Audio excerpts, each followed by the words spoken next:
dare you? How dare you create a world in which there is such misery that is not our fault?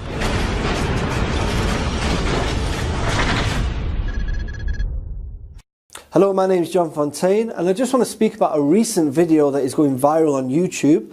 I'm actually a Muslim, and I want to speak about the Muslim perspective of what actual Stephen Fry had to say about atheism.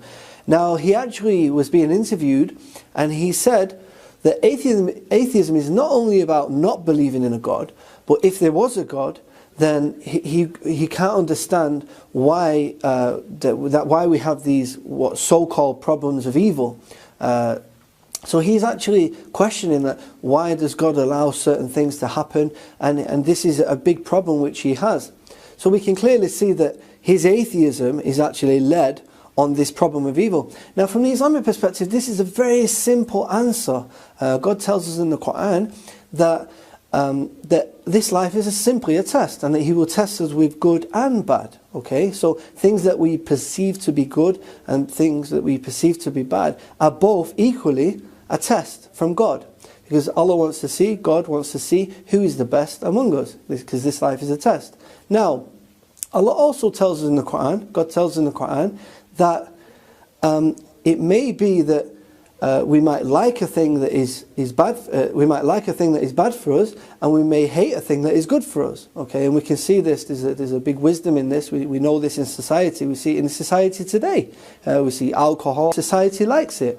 So, another point I want to raise is that if what Stephen is saying, where he says that there's no God because of all the evil, then that doesn't prove that there's no God.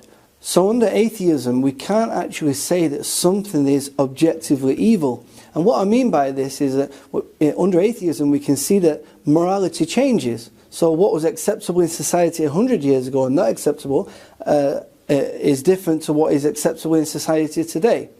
So this is something that you can't claim as an atheist, that something is absolutely right or wrong.